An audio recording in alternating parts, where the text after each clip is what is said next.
Hi, my name's Tom Rogerson, and I play the piano, the synths, and the clavichord in this project, with Clare O'Connell on cello and Byrne on viola da gamba.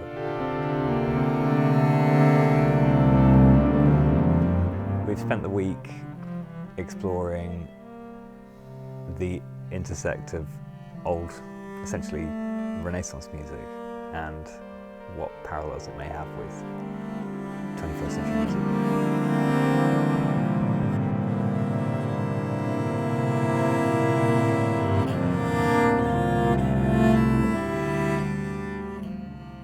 One of my great musical passions has always been the Flemish instrumental chamber music of the late 15th century. So composers like Rogerson, Agricola, and so when we were talking about what kind of old music we wanted to interface with as part of this residency, kind of Renaissance, the idea of Renaissance came up.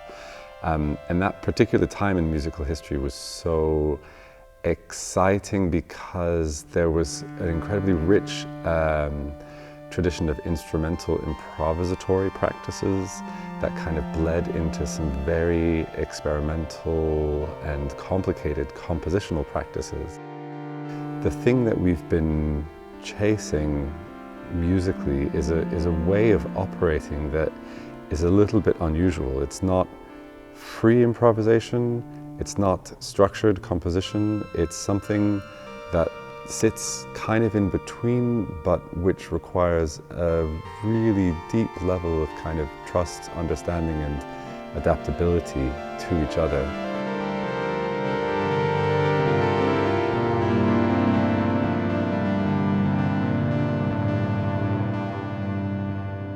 It's also incredibly freeing. I found that I've stopped worrying about things that concern me when I'm playing off a score. If there are preconceptions about what is required of me technically.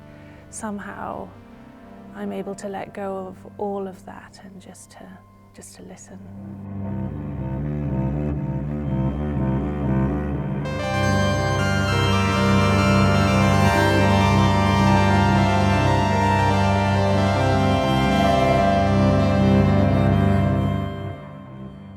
Renaissance counterpoint moved through time in a different way.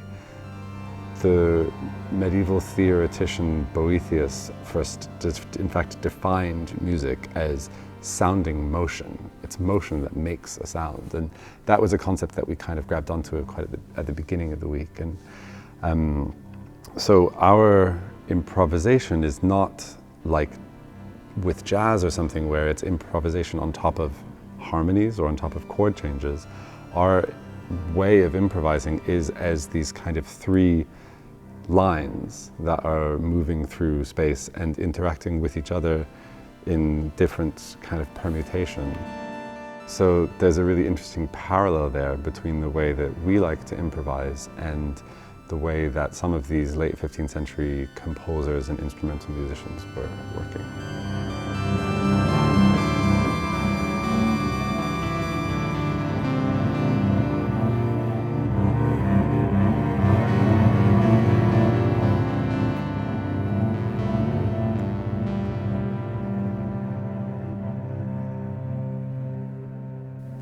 I think that our instrumentation is a really beautiful match.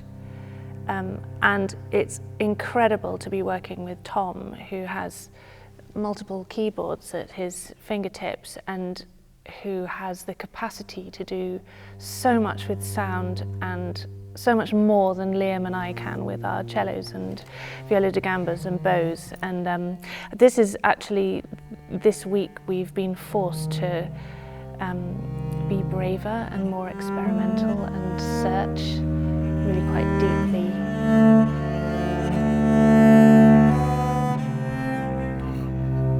So we've been recording everything that we've done, just press record every day, at the start of each day. We've filled up this hard drive with insane amounts of material. We have no idea what it's going to sound like at the end of it, because quite a lot of it's quite amorphous, and we drift between sounds and styles and pieces. But I'm excited to trawl through it. I think there's some really interesting, good stuff there. We've gone a lot deeper and further than I expected we were going to. We've pushed ourselves in lots of different ways. It's been really, really fun and really revealing, and that's the main thing that we wanted, was to be able to come away from here with a sense of like, this project has legs, and it's been able to sort of really get stuck in, and that hopefully we can come away from this week with a record of it, literally, you know, of what we did, and whether that then turns into an actual record, well, that would be great if it did.